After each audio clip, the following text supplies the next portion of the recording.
Welcome to DAO Talk Interviews, a weekly podcast series that sits down with the IRL voices behind the online usernames of the leaders in the budding DAO ecosystem.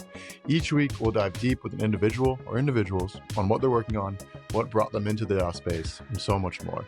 Hosted by me, Tommy, and sometimes my friends, Frisian, Cool Horse Girl, Caden, and Ellie.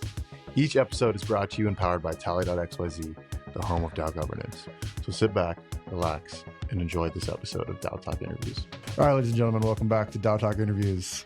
This is interview number 2 of our new kickoff of the going weekly interviews instead of weekly roll-ups.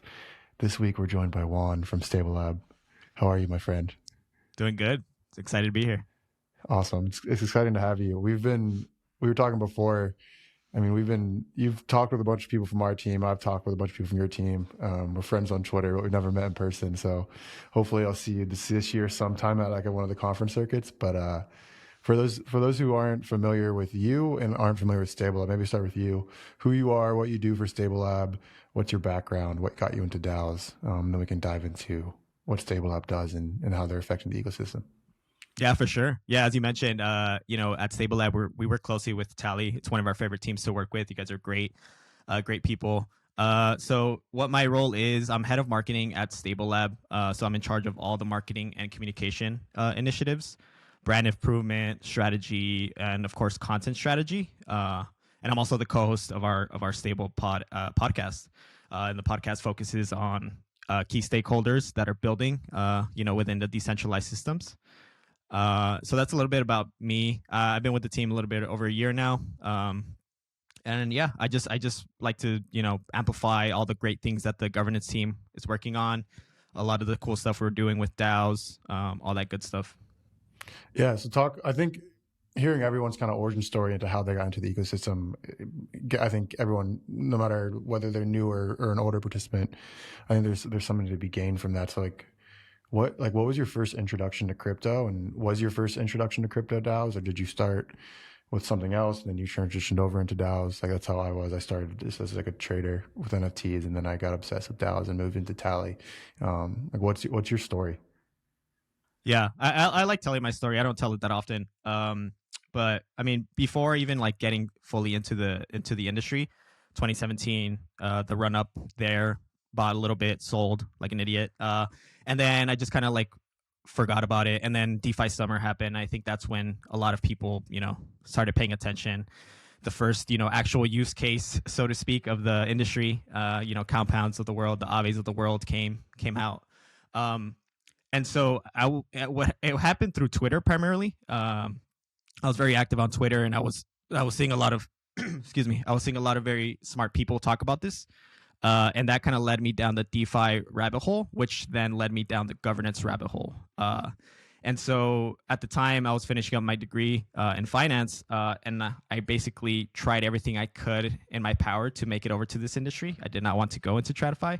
I saw the potential of DeFi and wanted to enter the space. So I did what I could and started contributing where I could. And that's where I met a lot of amazing people. Some of the projects I contributed to early on was Rabbit Hole. They had a governance experiment at the time. I also contributed at Orca before they rebranded to Metropolis.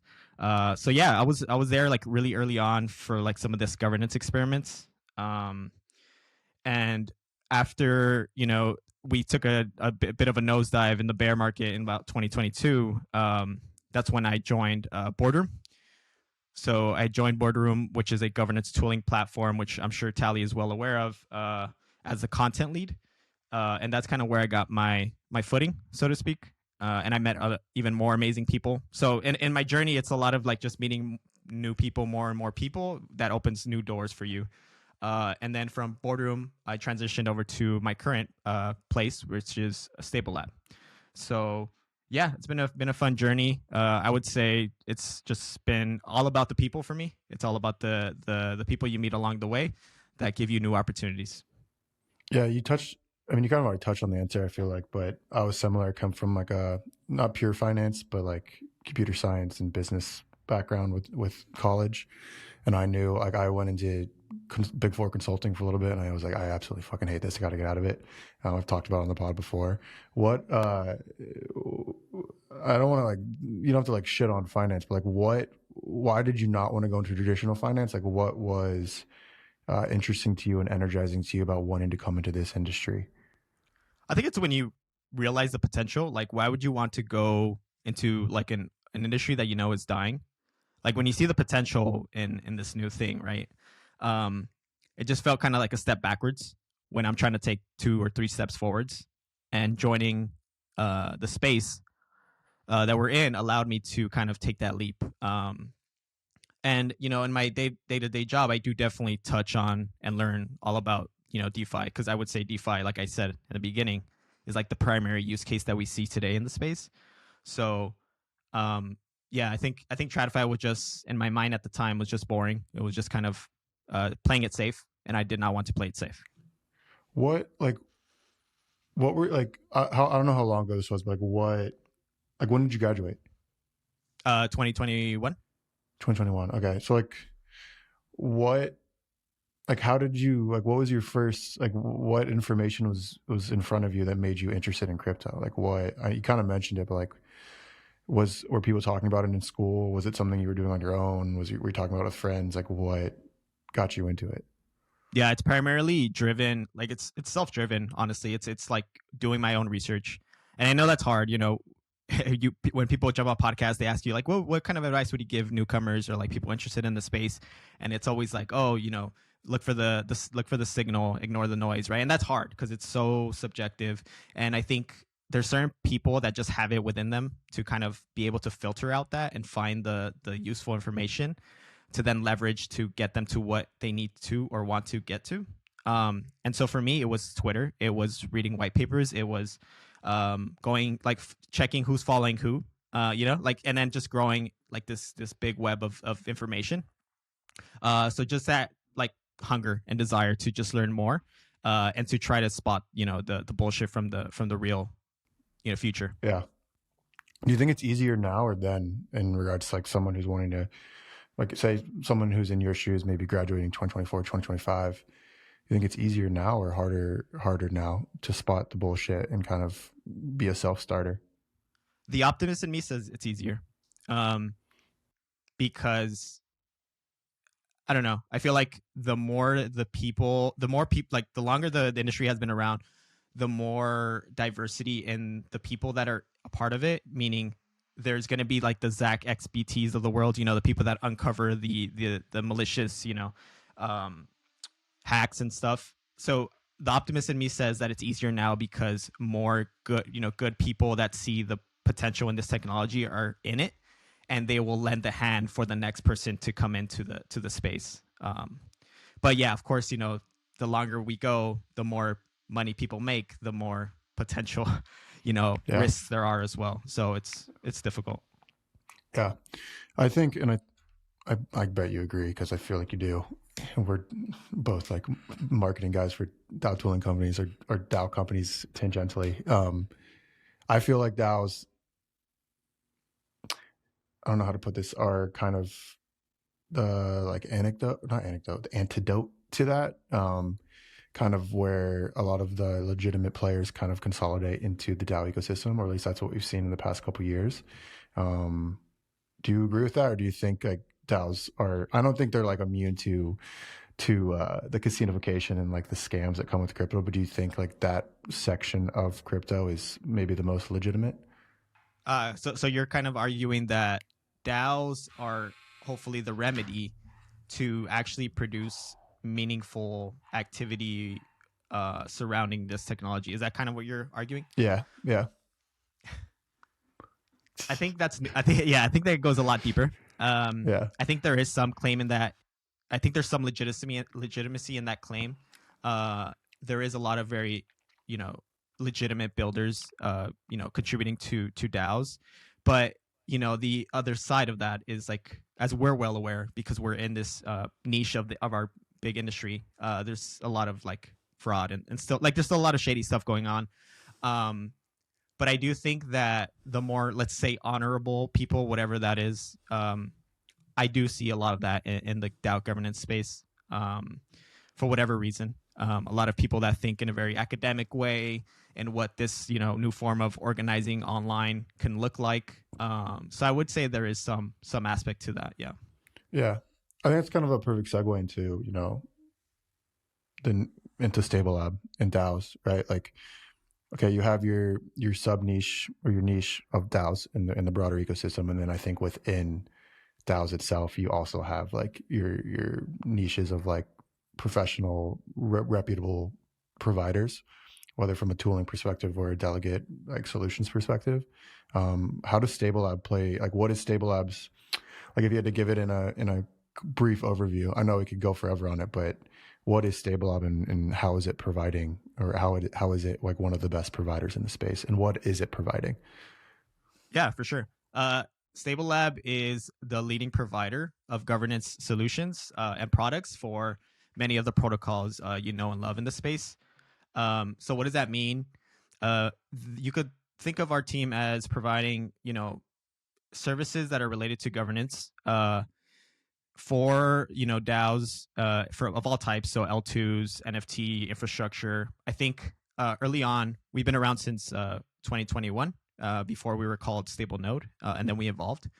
Early on, the reason that the company was formed was that there was this desire for more help on the governance side of things. So a lot of these projects my founders were working with, they were setting up their mechanisms, they were building protocols, but then there was this aspect that they needed to build up, which was called governance, and they didn't really know how, or they needed a second hand to pitch in to help design some of these systems, and we had experience with that.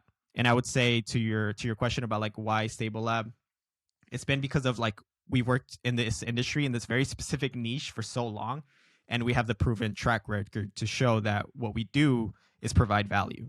And what is the value, right? And I think over the years that's kind of evolved. We're at the stage now coming out of the bear where we're really focused on helping protocols grow. As we see a lot of projects gearing up to try to increase their market share and grow on not just in a decentralized fashion, but also in all their verticals. So we're really focused on trying to make sure we can empower the protocols and helping them reach whatever goals they have, because every protocol will be slightly different. For right now, what we've identified is growth, sustainability, and resilience. But that's at a high level of what StableLab does.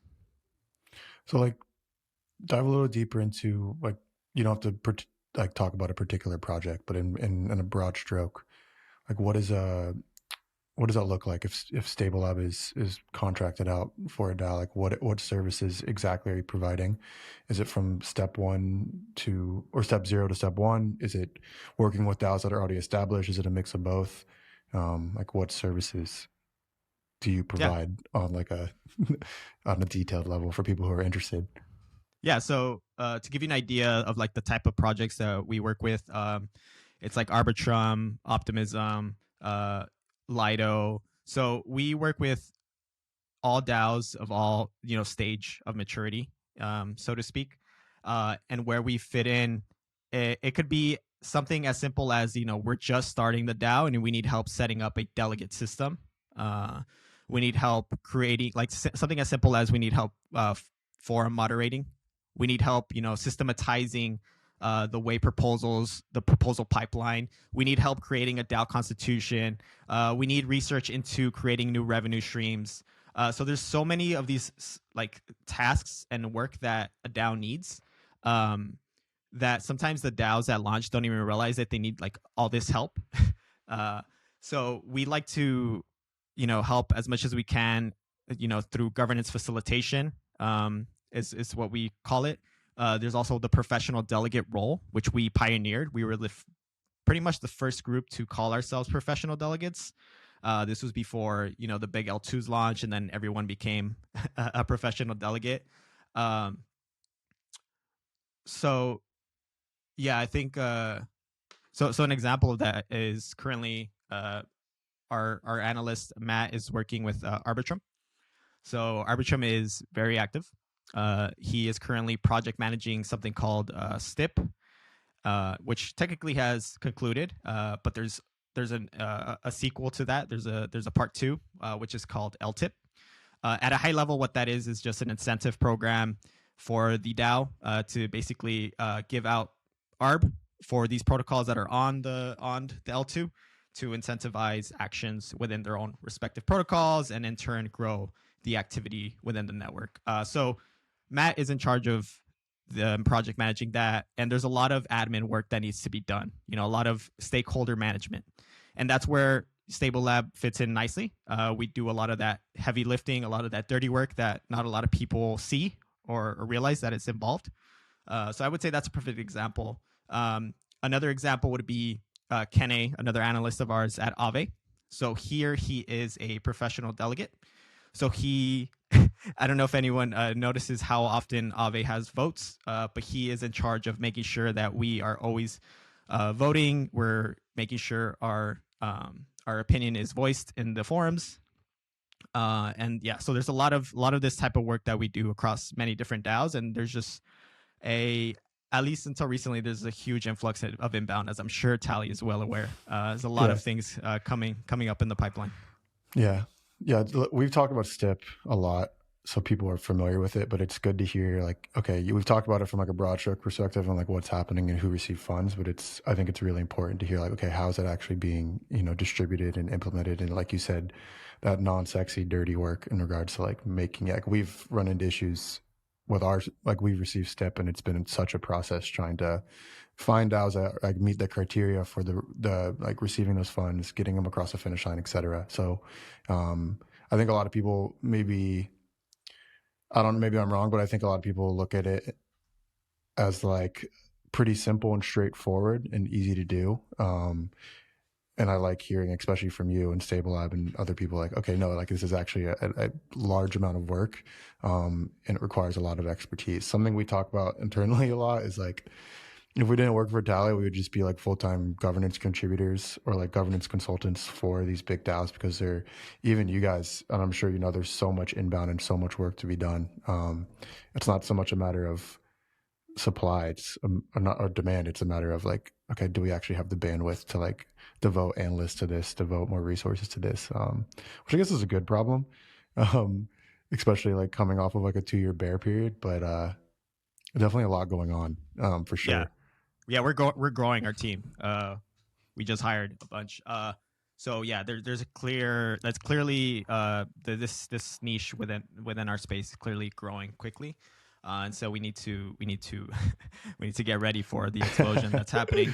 And I don't think people realize it. Like there's a lot, and it takes a lot. That's the thing, and it takes a lot of focus, a lot of stakeholder management. I think that's the biggest thing for me. Working, behind the scenes, what I see. You could be, there's two sides of that argument, right? About governance and how people reliant it is, but there is so much stakeholder management going on. It's actually pretty crazy. And that does take up a lot of your time. And for some groups that are, playing the governance game, they get put off by that aspect. I remember in Arbitrum, I forgot where exactly I read it, but I think it was after STIP.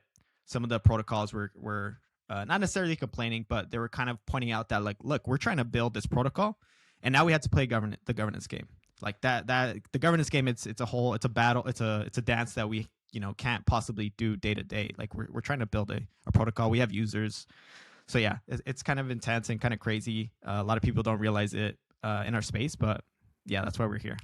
Yeah, a dance is a great encapsulation of the entire like governance process. And now the more we talk about it, bring it back to the beginning of like, oh yeah, maybe DAOs are a beacon of legitimacy, but there's definitely illegitimate parts of that process as well. And you guys are doing, and I think Tally is doing work as well to like not necessarily call out the bad ones, but just invest time and resources into the good and legitimate builders, and help them take it to the next level. So exciting. And that's what we try to do. Yeah, go ahead. No, sorry, I was just going to say, and that's what we try to do at StableLab is, that was one of the reasons I joined the team, coming back to the personal. I looked at the landscape of governance at the time, like who are the big players, and StableLab stood out for the way they held themselves in the space. It was very, especially at the time, it was very unique and you didn't see it that often. And what I mean by that is just like very transparent. leading community first, all those qualities. And I think, I think it's something that we still continue to champion in the spaces we're in. And I think as we've as we worked and grown, we've seen a lot of what doesn't work, and I think we're now reaching a stage where we're actively trying to build towards something that really helps us showcase that. And without giving out too much information, that's the next stage for StableLab. We've been hard at work building a platform to really try to showcase the how governance is intertwined with all the actions that we are discussing here today, and really try to create change and help the protocols grow, as I said. I love it. Let's talk a little bit about marketing, because we're both the marketing guys. We can kind of take this wherever you want to go. But let's start with how do you approach marketing for StableLab? Is it directly to the consumer? Is it you're trying? Are you targeting? You don't have to give too much away in regards to what your strategy is, but how do you think about it? I'd love to just chat a little about marketing, because I have a lot to talk about there. Yeah, for sure. I think early on it was a lot of content. What we're doing here today, and it still is for sure. But I do definitely try to double down on brand, and I know Tally does too. I noticed that right away. But yeah, I think content and brand have always been near and dear to me, and I've continued to try to champion those, leveraging those in our core strategy. But with this new thing we're building, it'll be interesting to see how this kind of fits together. Content was the way I got into the space, and so it'll always have a good a nice place in my heart. And so I'll continue to be a champion for content. I think it still is the best type of marketing in the space. Brand is probably next up after that. But yeah, everything from blog posts, we have a newsletter, we have a podcast, as I mentioned. All of that is so key to help continue to grow brand awareness, brand reach, and of course onboard new users and into the industry. Yeah, you never really know when, where or when someone's going to get their first intro to your project or brand. So we've kind of had that same, we started from a content level or content first perspective and kind of built it up from there. Because one, this is a fairly new industry, especially 2 or 3 years ago. And now I think StableLab's kind of had a similar trajectory in terms of brand and growth and expanding into different areas. So yeah, it's just we still have our base level content we put out, but again, we're moving towards more product focused, ecosystem focused stuff, whether that looks like events, best practices, playbooks, etc. So something, sorry to jump in, something that's something I find I always take note of in the space, so not just in our small niche within the industry.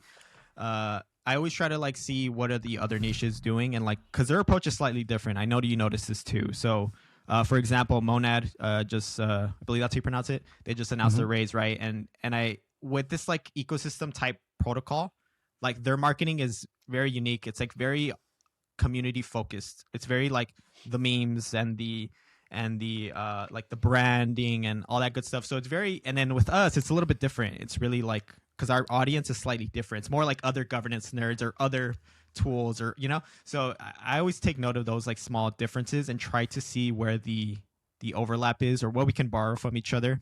And I think that's next for us. I think trying to build our own core audience.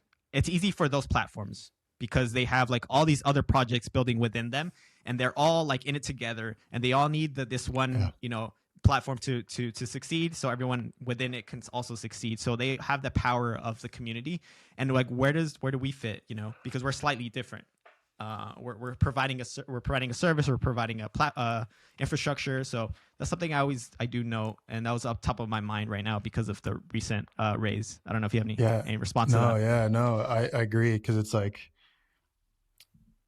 you're coming from and I don't like using the word, but it's we're one of the more corporate structures in regards to in the industry. I don't think it's still super corporate, but from a brand perspective, it is very top down. It's not community up like some other ones.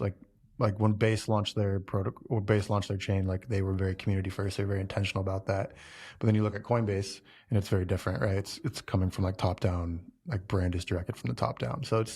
But Coinbase does a very good job at marrying that top down structure, but also with like taking community feedback and growing it there. So yeah, it's definitely something to think about and something I've run into as like we're expanding the brand and trying to make it, crypto native, but also not too crypto native to where you're turning off some of the maybe like, especially with like some of the bigger DAOs like Arbitrum and Uniswap, like you have, I don't mean older in a bad way, just like much more seasoned professionals coming in. Like Off-Chain Labs is just a bunch of like dads in the Northeast who launched Arbitrum, whereas like Optimism is a bunch of younger, like cool, in air quotes, devs who like are very like vibes first.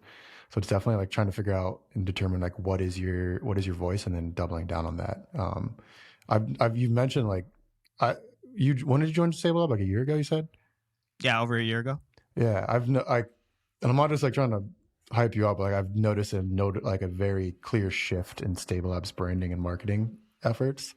Like I'm looking at your website now, and I remember the shirts at, I think it was East Denver, like with the StableLab across the collar. That's fucking sweet. Like shit like that, like little stuff like that goes a long way. Yeah, that's inspired by a design brand, Palm Angels. So they have it right here on the collar, and then they have it in the back. That was a request from our co-founder. He loves Palm Angels, so he's like, "Oh, let's do it like that." Did you design the shirt? Well, I creative directed the design of the swag, nice. But yeah, I didn't like do it in Figma. Yeah, that was our design lead. Nice. But can we quickly just talk about? Yeah, it is hard to market governance. Because it's gosh, yeah. Let's talk about that. Let's like just straight on talk about that, like elephant in the room. Because it's like people find it boring, Mm-hmm. If you're not like deep into it and you appreciate it, then you just don't care. You care about token value. Yeah. You care about Athena talking about their synthetic dollar. And so like, how do we make it interesting, right? I don't know. Where are you at in that line of thinking? Yeah, well, I mean, I don't know if you know LDF on Twitter. We've had her on the pod, and she's very much like, she's kind of like she's not working with anyone now. I think she's kind of like a free chaos agent right now. But we talk with her a lot about like making governance entertaining and making, I mean governance really, and some of the other boring stuff. But I think like the big boring thing in crypto that's the most important is governance. Personally, I've had this idea kicking around for a while, and we just haven't had the time to like play with it. But making governance, like, have you seen the Unlonely stream, all that going on with Unlonely? Have you heard of that? Yeah, I heard of it. I think I saw like 10 seconds and then I backed out. Yeah, right now it's very much like the experiments they're running on it are very like they're doing like a Love on Leverage, just like an on-chain dating show. But the tech there is very interesting. It's like a live stream, and it has like token integrations that are like tradable live. I had this idea of like making shortening the voting period to like an hour or 2 hours, and then expanding the pre and post governance process to where the vote itself is happening as an event, and everyone tunes in, and like maybe you have like panels or debates happening for that particular vote. That's kind of what I've been kicking around, like making I think it starts with making the actual vote an event, it's appointment governance, which obviously you run into the issues of like, okay, there's a reason that governance votes take 2 weeks or take a week. So you get all the voices, and maybe people who can't attend or aren't there for that are able to actually like participate.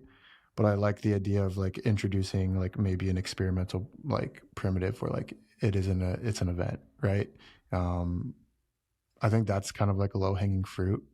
On top of that, I think it comes down to like the branding and the community of the existing protocol, and unfortunately like how controversial the vote's going to be. Like I look at the votes and the most eyeballs that have been on votes over the past year, it's usually controversies around like A16Z on Uniswap and hacks and whatnot. So I think it comes down to figuring out the question of like just getting people to participate in governance, or getting people to care, which then goes back to the question of, okay, well, how do you make it cool?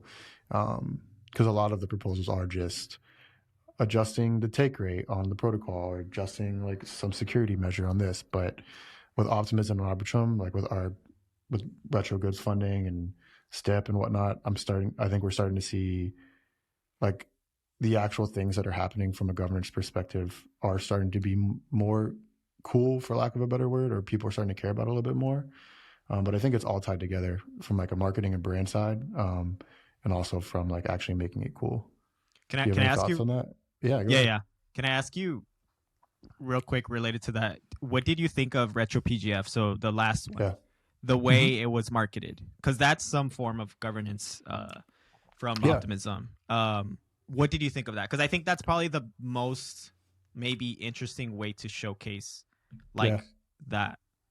The Yeah. way I they mean, had their own front ends, the way they kind of, they had a UI and it looks all pretty, and then it tried to, get people to participate. And then I think, was there even like a little thing when they got approved? I think there was like even like a little personalized image, right? And there's yes. some people that Yes. got there's some people that got shit on Yeah. because they're like they got funded for stupid Hmm. stuff. But yeah, yeah, I think that's also another way that we could try to make it fun. But that only Yeah. works really within that ecosystem, maybe. Sorry, go ahead. Yeah. I mean, no, you kind of hit on it. Like Optimism is very, and I talked a little bit like them having the like younger crypto native crowd who's they're kind of just like throwing shit against the wall and like seeing what sticks, and they're much like more just like fluid and open to like experimenting, especially with like RetroPGF. Like that's like $500 million of like token value that they're just distributing to the ecosystem, and like some of those are going to projects that shouldn't probably get them, but their Optimism is very brand first, and I think it's an interesting experiment, and I think it's going to take a little bit more time to kind of figure out the effects of that downstream, because Arbitrum's taking a very different approach. But I think there's parts of like what you just mentioned, like having like making the UX super cool, super sexy, super like vibe first. I think that I don't think is that should be specific to Optimism. I think Arbitrum, Uniswap, like Lido, a lot of these other big DAOs that are traditionally pretty corporate and safe can implement those things. But I think maybe some are scared because they don't want to do a lot of the things Optimism is doing. But like we're trying to experiment with that with Tally, like having like with our white label product where a DAO comes and they want to launch with Tally, we take them from 0 to 1, and we want to. I mean, the goal is to eventually do what Optimism did for retro goods funding, in regards to like a UX and having an ecosystem hub that's like differentiated from Tally. It is Tally's product on the back end. It is our tech, but it is branded to that actual DAO. So like that's obviously a bandwidth problem for us, because it's like, okay, you're coming to us for like a white label product. Not only are you going to need the tech and backend support, you're going to need a UX and front end designer to like build out that hub, and then you're also going to need GTM folks to help you roll that out, which is where I think like StableLab and other people come into play. But yeah, I think that's kind of like the first thing people should approach, or DAO should approach, is like significantly upping their brand identity, and experiments in the space. I think Base does it really well, but Base isn't a DAO. I think Optimism does it really well. And I think a lot of these other big DAOs with these massive treasuries, I just think Arbitrum top of mind because they're the most active, could benefit a lot from doing something like that. Yeah, I think that this discussion is I initially thought about it more from like where we stand, but also the other side of like from the DAO's perspective, like how can they successfully market? I think that's also valid point to make. What do you mean? Like you were thinking about it from your perspective? Like how does it differ?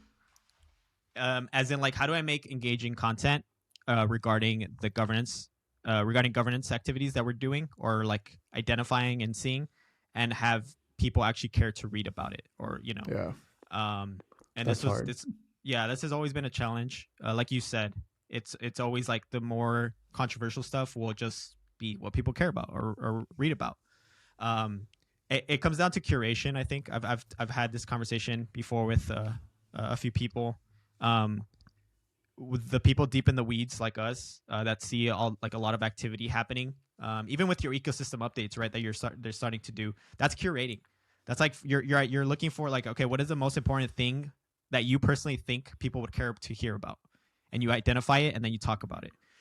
So I think curation is still kind of like that key for us right now in regards to content. Like we just had to identify the most important things we can find in the space that's happening, and try to summarize it as quickly as possible because people are busy.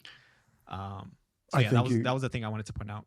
Yeah, I think you hit it perfectly. It's the curation, but it's also finding that sweet spot of keeping their attention, right?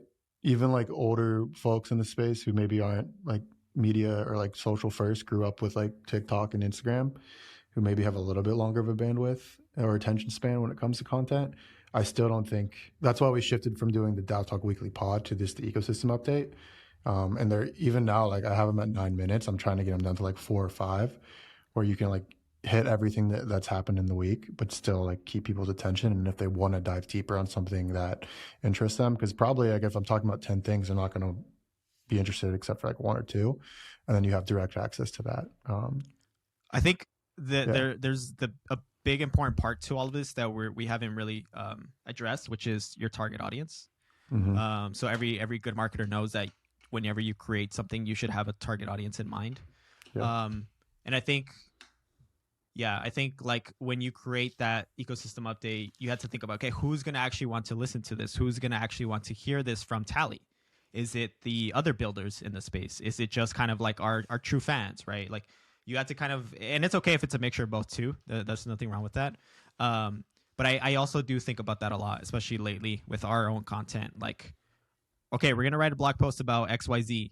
Okay, who is this serving? Who is this specifically? Who are we writing for? And in our space, I think maybe this is incorrect, but I think especially in governance, like our target audience is pretty wide because of the nature of DAOs is wide. The stakeholders, the service providers, the the other delegates in the space, the tooling platforms serving the DAOs. I don't know. It's very unique in this whole like ecosystem of DAOs because there's so many people involved.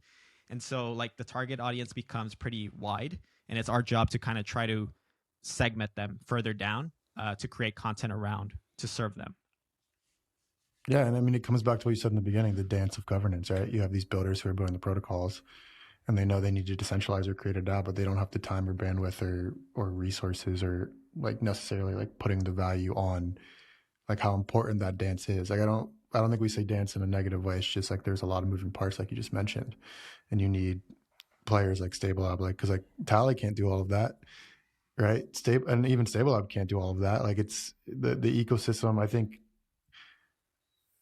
both of our bets from like StableLab and Tally is like the ecosystem is going to grow massively. That's kind of like the first thing, and that's where I think where marketing and brand and content comes into play. It's helping the ecosystem grow as a whole. But then again, like once it grows, like that's just more work that needs to be done, right? Which I think it's very important to get that stuff right now from like our perspective as a tooling provider and like a governance solution provider, and also from the perspective of these people who are running DAOs. Like Arbitrum's massive now, but how big is it going to be in 4 or 5 years, right? I think it's just a constant, like marketing and content like never ends. I've been doing it for 2.5 years, and it's just like, it feels like it flies by, and it's just the next thing after the next after the next. And it's just iteration, figure out what's good, make sure you're hitting your target audience. Okay, get feedback, make it better, repeat, right? Two things there. Two things there. I know we're probably coming up on time, but yeah, we could talk about this all day. Learning from each other. Yep. That was a thing, a philosophy that I, personally, and for my marketing strategy now, it's how I got into the space. And so now the content should embody that, creating content to teach others, and not just like, it's about teaching the other protocols also, ideally. Like, this is what happened at Aave. Maybe you can apply this, or maybe you could use it, repurpose it in a different way. And I think I like to do, like, I like to go into writing that with that, front of mind. Like, what can they learn from this? What can they find useful from this? The other thing, oh, dang, I lost the other thing. What was the other thing? Well, learning from each other is great. Oh, it's a great, yeah, go ahead. I got it. The speed of the space. Yes. So this is something people don't talk enough about, how quickly, like, yes, you might say like, oh, a snapshot vote is lasting a week or 2 weeks, but there is just so much. It's like a fire hose, and then it's like, and then people move on to the next narrative. I think that's true for the industry, like the bigger industry as a whole. Like that is true. Like how quickly narratives happen. Like weeks feel like months sometimes. But especially for governance, I feel like there's just so much going on all the time, and people, like, a lot of details get lost, and it's up to us to kind of find, again, going back to curation, find the most important things and show it to our target audience, and hopefully they find it useful and maybe they apply it or maybe they learn from it, and so on. Yeah, 100% agree. Yeah, I mean, we can talk about this forever, so we should probably wrap. But Juan, it's been a great conversation. For people who want to get in touch with you and get in touch with StableLab, what's the best way to do that? And we'll link it on the show notes as well. Yeah, for sure. Twitter, X, I'm at 0x Cadena, Cadena. And then you could follow our StableLab at StableLab, one word, no S. And then our website is stablelab.xyz. Awesome. Thanks again for joining, and I'm sure we'll have more content out from Tally and StableLab in the future, but looking forward to it, and thanks again for joining, man. Thank you so much, Tommy. This was fun. Sweet. Peace.